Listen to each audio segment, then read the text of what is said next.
Hey there, fellow stargazers, and welcome to Sister Stargazers, your half-hour show dedicated to looking at the astrology of the upcoming week. And this week we have Monday, September 22nd, through Sunday, September 27th.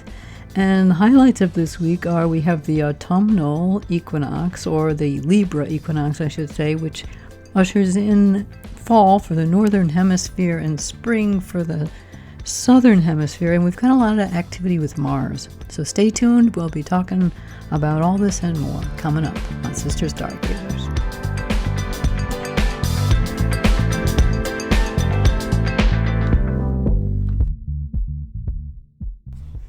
Well, welcome to the post-eclipse season. We are now officially, well, not officially, the eclipses of September 2025 will be ringing on into the coming year because of the significance of their actions and because of the qualities of the eclipse aspects. Opposing Saturn, the one that we just had on September 21st, and this opposing Saturn and the new moon opposing Saturn and Neptune is really looking at a lot of the ways that we'll have to sort out, that's Virgo, or come to terms with the ideologies that are not working, and also the denial or the delusion of ideas that are also in question. So there's a lot here to kind of sift out. That's what I mean. We had this solar eclipse on the 21st, a new moon solar eclipse at 29 degrees Virgo, the sun and moon at 29 degrees Virgo, widely in a conjunction to Mercury at 5 degrees Libra on one side, and on the other side in a wide aspect conjunction to the south node. So on one hand, on one hand, a new moon is always a new beginning. But in this particular case, it's a new beginning, releasing old stuff. So that south node is 18 degrees of Virgo. It's saying we've got to let some of this go, this archaic kind of dogma, this strict analytical ideology.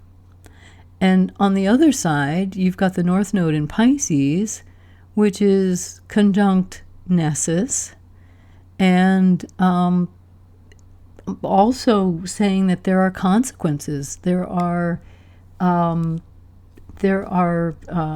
buck stops here is Nessus, basically, and there are things to reconcile. Right, the North Node, like how are we going to reconcile this? So there's a lot of promise, because we're also being asked at the same time to dream big with Neptune at 0 degrees Aries, and Saturn is in Pisces retrograde, and Neptune's also retrograde, and we'll be crossing over into Pisces to hook up with Saturn, but they're 1 degree apart. So they're going to be moving together all fall. So this idea of dreaming, of illusion, of uncertainty is with us, as well as the dissolving of the things that we thought were real. And we are being asked to dream into something that's much bigger, much more holistic, much more egalitarian, much more productive. And just this chart for this solar eclipse is is just, it's stunning, because we have Uranus at 1 degree of Gemini, also retrograde, conjunct Sedna. Sedna is this 14,000 some odd year, well, 11,600 they thought, and now they're upping it to somewhere close to 14,000 year orbit. But it hasn't been in Gemini since the Neolithic Revolution, when we came out of the caves, or when the Ice Age receded, and we began to cultivate crops in community, which is Gemini, chatter and exchange and barter and being in community.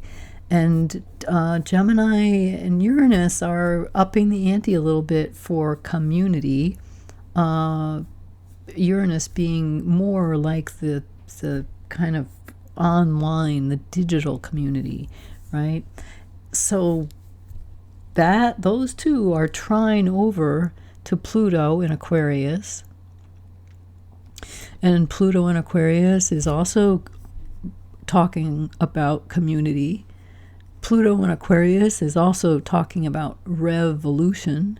And I don't mean like getting out on the streets and having that kind of revolution, but revolving concepts and renewing ideologies, kind of having them come up for air, maybe.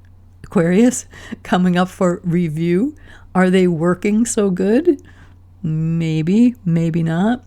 So these are making a trine, this trine, air trine, between Uranus and Sedna. Not hanging on. So Sedna is like, don't hang on to the side of the boat, you know? It's okay to let go of some of what you're thinking, or some of what wasn't working for you. It's okay to let go. And then over here in Pluto's 1 degree Aquarius, and that is all making that trine back to the very last degree in Virgo, where the sun and the moon were at the eclipse time, 3:53 p.m. on September 21st. Now the moon has moved on. The sun is now in 0 degrees Libra, and that trine is perfecting.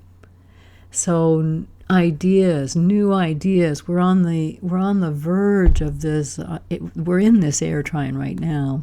So there's many concepts, many ideas that could be percolating for you in terms of finding a new way or making a way forward. At the same time, this sun, what is the sun and the moon, were opposite Saturn. So looking at the dissolving of the old, or the authorities, the thing that was the thing that's been holding the glue, basically, that's been holding things together, the thing that's been the authority. There's been some slippage around that. And it can also, I would say, being acted out in our own personal lives, like our own personal authority. How are we upholding it, or how are we letting it go? And where is that authority? Like, are we upholding to an authority that has a higher sense of authority, or are we just kind of being power tripping, because that's what authority does. So our whole relationship to authority is changing right now with this season, with this eclipse. And eclipses have a kind of a wide window between 6 months and a year. And because this particular eclipse is happening so close to the autumnal equinox, its play is going to be flavoring this entire season leading into the solstice in December. So just to just to kind of carry on here, we're looking at this week Mars. And the sun has moved into Libra, which is wonderful. It's wonderful. And we're looking at a whole host of planets here in Aries. So we have both Eris and Chiron right at 25 degrees Aries in an exact conjunction. Maybe just there may be just 25 degrees, 25 minutes off. So they're in the same degree, but they're only 25 minutes separating them. So they're both retrograde in Aries. This has been getting aspects. It's now getting an aspect from what is it getting an aspect from? It's getting an aspect from Jupiter. So this can amplify a sense of self and an identity within the self of our vulnerabilities and an awareness of our vulnerabilities. And it can also it might also feel like we're wanting to act on our vulnerabilities at this time. This is partly because we have the moon moving through, will be moving through this week into late Libra, making an opposition to this potent little group over here, this Eris and Chiron conjunction at 25 degrees Aries. So Aries is about I am. It's this principle of assertion. And then you have Eris, which is trying to highlight the what is not working, what is wrong. And then you have a sense of, with Chiron right there, you have a sense of the vulnerability, the vulnerability of the individual. So that's kind of a potent, with that moon making that opposition, it can be a really potent, I'm not going to say trigger, but it may bring up emotional material that is making you feel vulnerable and wanting you to do something about it. That at this time may not be taking outward action. Mars rules your Aries, where these two are, and Mars likes to take outward action. Mars has moved into Scorpio, and it's conjunct Haumea, which is the regenerative process. So Mars conjunct Haumea is wanting to take action to regenerate. And as it's in a 5-degree orb of opposition to these two over in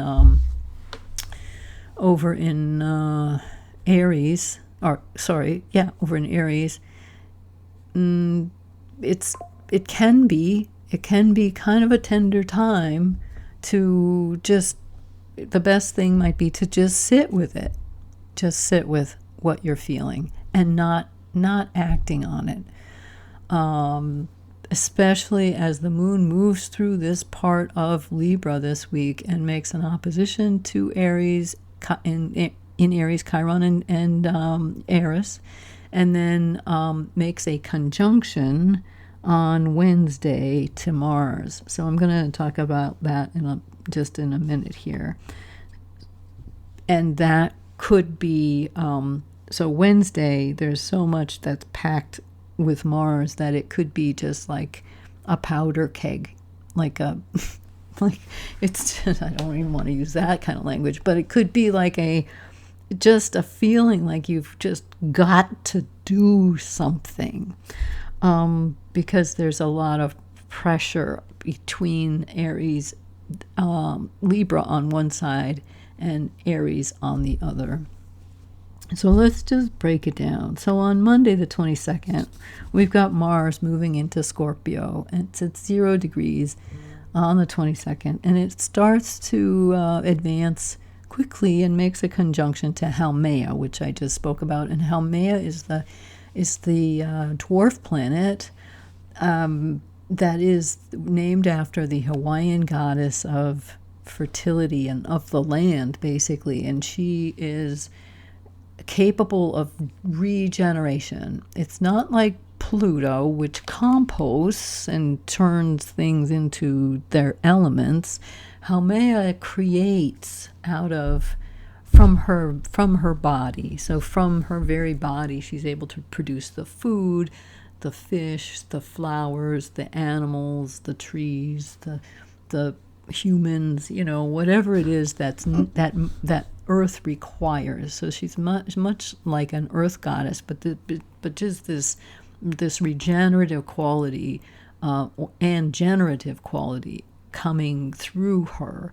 And then you have Mars there. So this could be really productive in terms of coming up with new solutions. So Scorpio's forensic, in its depth of feeling.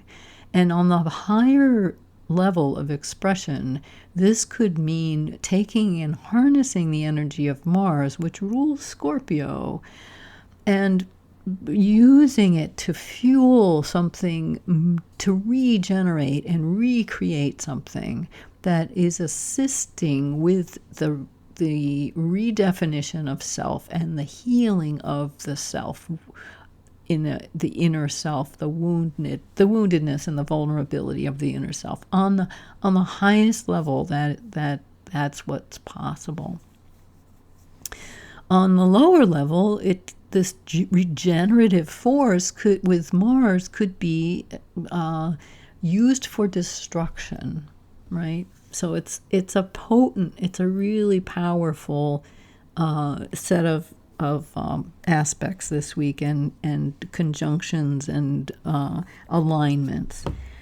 On Tuesday the 23rd, Mars is making a quincunx to Neptune. So Mars in the first, or the 0 degrees of Scorpio, is in adjustment. It's not a square, it's not an opposition, it's not a trine, it's 150 degrees, so it's kind of making an adjustment. It's got to accommodate some of the Neptunian qualities that are about right now, with this level of just diffusion and not being able to get a clear grip on things. So Mars, of course, in Scorpio is it's energized and it wants answers. But when it meets up in conjunct with Neptune, the answers are not clear. It's hard. It's hard to find. It's hard to sift out what the answers are. And so this particular aspect requires adjustment. It requires sitting with it, maybe not taking action. The Sun on the 23rd is in opposition to Neptune. So the Sun is at 0 degrees Libra. Neptune's at 0 degrees Aries. 0 degrees Aries, big dreams, big illusions, big diffusion, big fog. Big fog, because Aries is the initiator. So this Neptune in Aries can be about the recreation of dreams, the driving force to create dreams, but it can also be the driving force to create illusions or delusions, to spin things. So we've got the Sun in Virgo, the Sun's in Libra, which is looking for fairness and justice, and looking across the zodiac to make this opposition to Neptune, which can create a sense of fog around identity or around what's real. And then we also have the Sun at 1 degree. By Tuesday the 23rd, the Sun has moved to 1 degree of Libra, and it's making a trine to Uranus. So we've got Uranus in a trine to the Sun, which can bring sudden insights, sudden news, information. It might be the announcement of a verdict in a court case. And then you've got Uranus making a sextile back to Neptune. So you've got this opposition Sun Neptune, and then you've got this trine to from the Sun to Uranus, and then a sextile from Uranus to Neptune. So this is surprising news that might be have an element of deception about it, or mystery. Something sudden that happens suddenly. It's also aspecting right there next to Uranus is Sedna, so it might be influencing something where we're being asked to kind of let go of what we've held on to, what we've considered real, what we've considered true.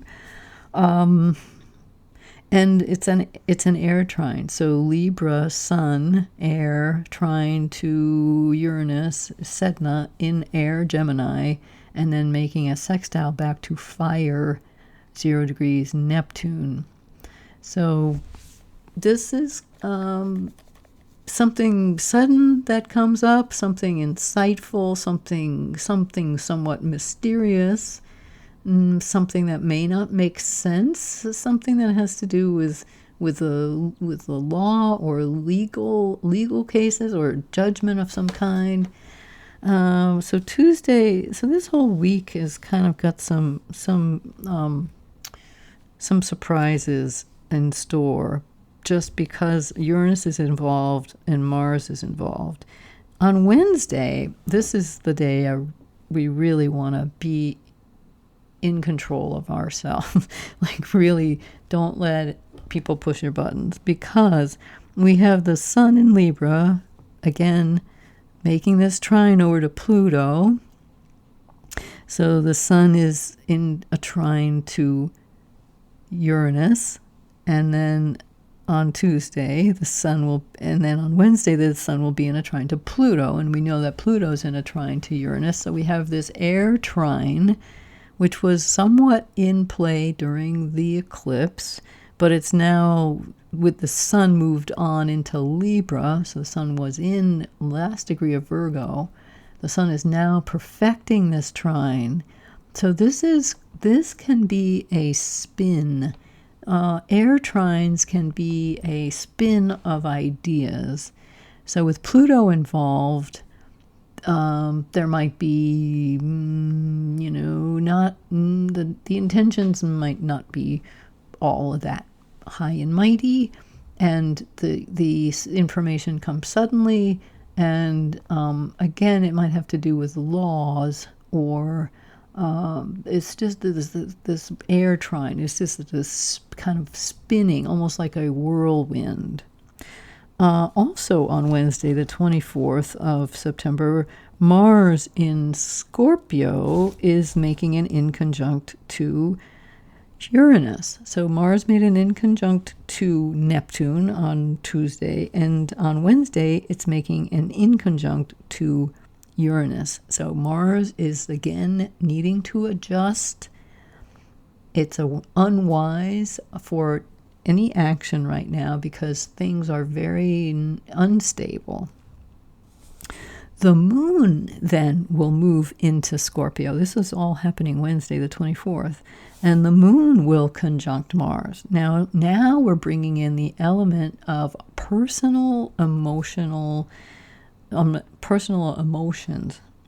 So the moon in Scorpio, deep feeling, makes a conjunction to Mars, and at the same time, it makes a square to Pluto. So the action that was being worked on with this, let's see, yes, Mars will square Pluto as well. So the moon moves through this aspect of Mars square Pluto. So Mars in Scorpio square Pluto. This is like just about as powerful as you can get. It's an aspect of really holding your, kind of just holding your emotions, holding your holding your sense of yourself, because you have energy, you have enough energy to burst. This is, you need to direct this into a positive pursuit. You don't want to push others. It's a really good aspect for strategizing. But if you take even a small action with this Mars square Pluto, the results may not be what you want, because there's so much power behind Pluto in this particular Mars square Pluto. There's so much power that it's impossible not to have an effect. So small things can really become really big things with this particular aspect, as in addition, because the moon is making a conjunction to Mars, and the moon in that placement with Mars is then also squaring Pluto. So you have this moon conjunct Mars square Pluto. So that brings in Scorpio, so that brings even more emotion to this element, whatever this is. I have no idea, but personally, we're all going to be feeling some element of it. So it can be aggressive. Like Mars with the moon can be kind of pushy, and if it's not, especially in Scorpio, because Scorpio can be very it can be very indirect, and it can sting. It's kind of it's a fabulous planet for an investigative journalist or a defense attorney, someone that has to dig through lots of information. But on a mundane level, you want to just really hold on to your emotions and not get provoked. On the same day, they're still on Wednesday, the 24th, the sun is making the moon is making an inconjunct to Uranus. So if that moon is riled, and then it's making this inconjunct to Uranus, the riliness of your emotions can create a situation where the unexpected can really become a problem. On the 25th, the moon is still in Scorpio. So all of these are, this moon conjunct Mars won't last very long. It will roll into Thursday. The moon square Pluto won't be lasting very long. It will roll into Thursday, but the Mars square Pluto will last for about a week. And it was part of it was looking like it was part of the eclipse situation, and now it's rolled off, and it's made an exact square on the 24th, Wednesday, the 24th of September, and it will be in play for another 5 days. So just be aware.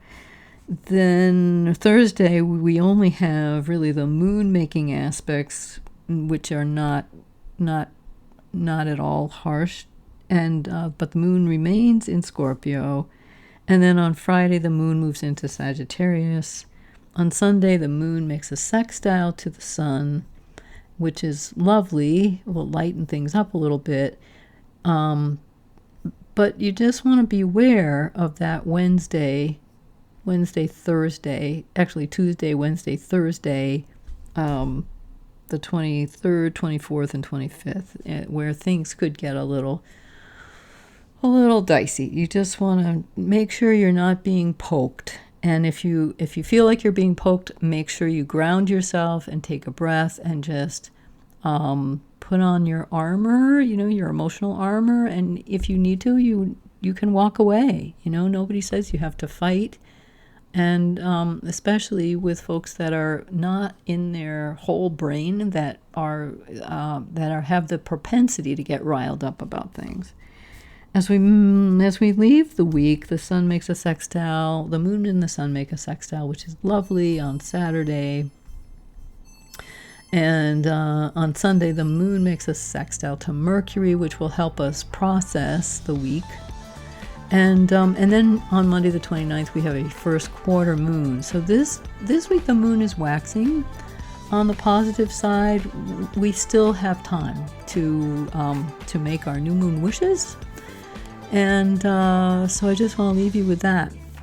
Thank you so much for listening. I really appreciate your likes and support on the Facebook page, and I'll post the chart over there as well as the podcast. All right, everybody, thank you. Take care out there. Have a wonderful week, and we'll see you next week. Bye for now.